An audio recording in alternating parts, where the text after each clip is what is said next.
So it looks like I've finally gotten the DC Multiverse Walmart exclusive Azrael Batman armor action figure. But is this one any good, soulmates? Is it one of the best of the year? And is it worth your money? Be sure you stick around until the end, soulmates, because we're going to talk about what Batman characters we would like to see released as a DC Multiverse action figure next. If you support what I do, please click subscribe and hit the bell for notifications so you don't miss a single video of mine when it comes out. I'm sure there's a lot of you guys out there who haven't heard of or read Nightfall, and in case you haven't, this is not Bruce Wayne as Batman. This is John Paul Valley, aka Azrael, in Batman armor from that storyline.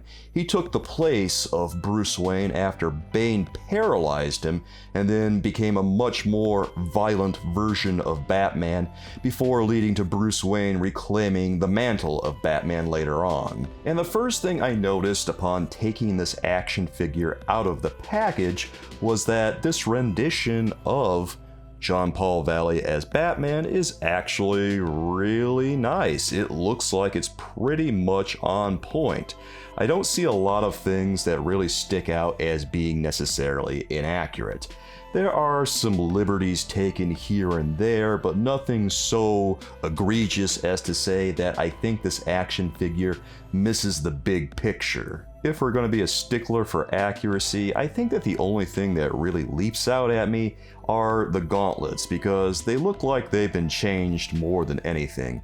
There's a few little designs here and there that don't quite match up with the comic books, a few ridges in the wrong place, etc., and also there's no silver paint on the claws, which is probably the thing that I think sticks out the most. If I were to change anything about this one, I would add a little bit of silver paint to those claws. I feel like if it had that, this would be pretty much a complete action figure. I've seen some people say that they don't like the color of blue that's being used with this action figure, but I have to say that considering how dark the gold is, I feel like the blue works really well with it. The blue contrasts with the gold nicely, and I think it comes together as a very handsome package. And I also think because of the ochre color of the pouches of his belt and the pouches on his thigh, as well as the golden accent of his armor on his chest, that the blue they chose makes a very nice visual complement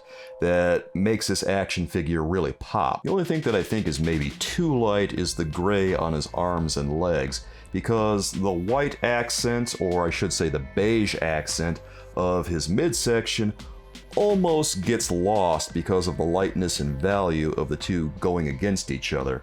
But I don't think it disappears completely, so the design still works. True to DC Multiverse style, this action figure features a host of textures, and the base gray features these ridges that make it feel like they're actually threads on the costume, and then there's also the little textures of the pouches. That adds a lot, of course, and makes it feel like he can actually reach in there and grab something. It's a little bit leathery when you touch them, and it's nice to have that kind of tactile feel to these. And then there's some liberties taken too, such as the ab texture that we see on the action figure, and even that looks like it's got some kind of padding as to protect Azrael, aka John Paul Valley, while he's out crime fighting. And you know, that's another nice touch too. You really don't see that in the comics, but it makes sense, and I really like that. Naturally, in addition to those textures, we also see the sharp points of his claws, as well as the little gauntlet pieces and boot pieces. I don't know exactly what to call them, but you know them when you see them because they're very obvious. And also there's all these ridges on his gauntlets and his chest piece, and that just makes the package feel even better. The smoothness of his cape and his helmet / cowl, it's all adding up to a really tactile experience that I just love so much when I get a DC Multiverse action figure. This is what I love about DC Multiverse so much, when they do this sort of thing and they add those little accents. It makes it feel like you're getting so much nicer of an action figure for what you pay. Unfortunately, Azrael Armor Batman does not come with any accessories, I would have liked to have seen some kind of effect, like him firing his little razor batarangs out of his gauntlet, or some kind of grappling hook, or something like that would have been nice, because he does do that a fair amount during his appearances during the storyline.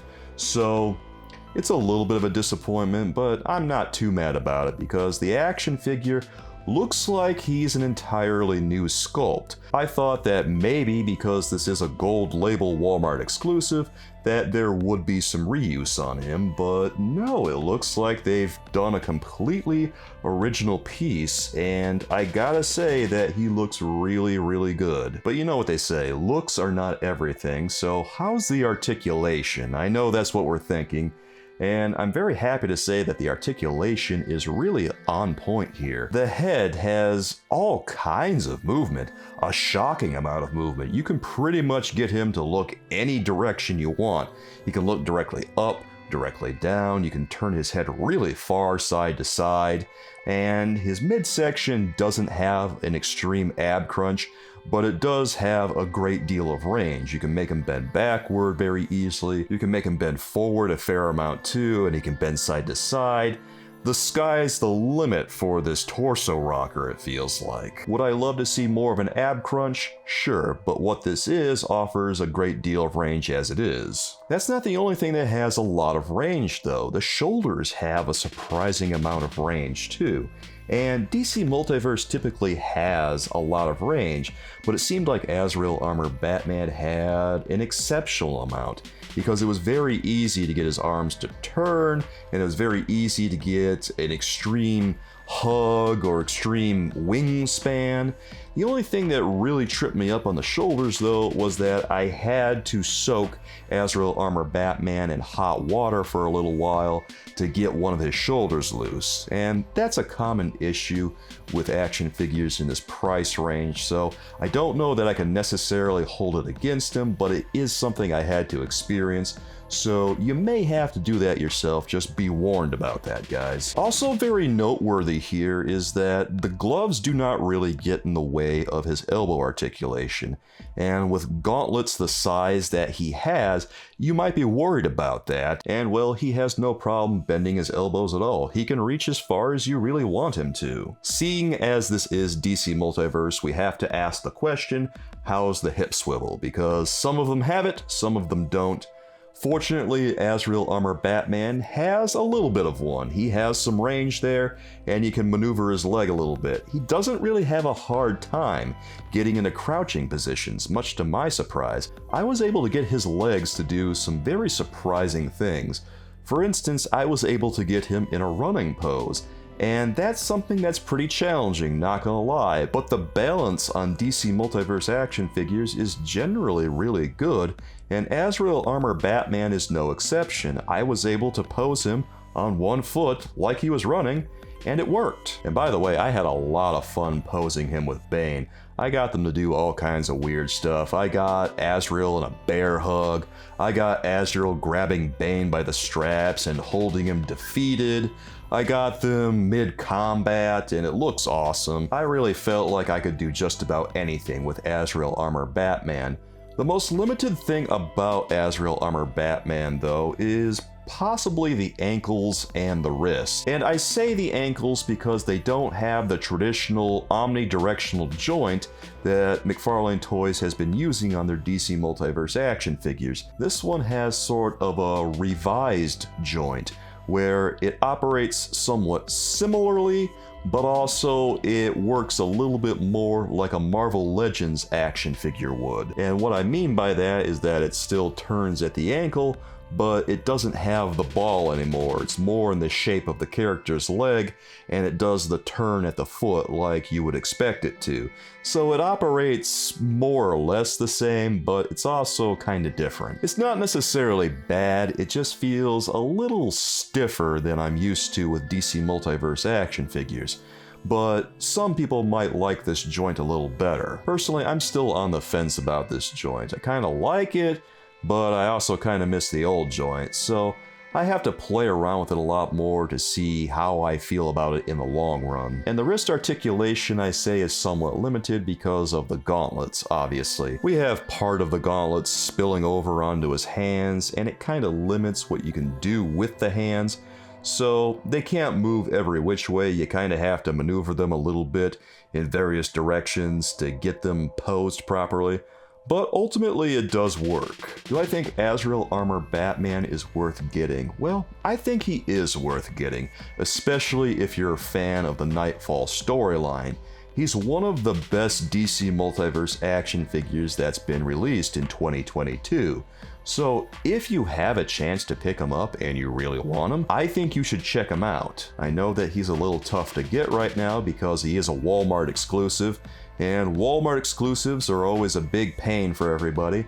But hey, if you find him, take a look. I think you're gonna like him, guys. Well, Soulmates, now that we've seen Azrael Armor Batman, what Batman characters do we want to see made into a DC Multiverse action figure next? I think that it's about time we get a Poison Ivy action figure. We definitely need a lot more ladies represented in DC Multiverse, and I think Poison Ivy is a very obvious choice. Well, Soulmates, what do you think of Azrael Armor Batman? Is this one that you have to have for your collection now, or do you already have him, and do you love him, or do you not like him that much for whatever reason? Or maybe after seeing this, you just don't want them all that badly because maybe you don't like the design. I don't know, guys. Let me know what you think down in the comments, and be sure you let me know what Batman character you would love to see next in DC Multiverse. If you want to watch my DC Multiverse Bane Mega Figure review, you can see that video here, Soulmates.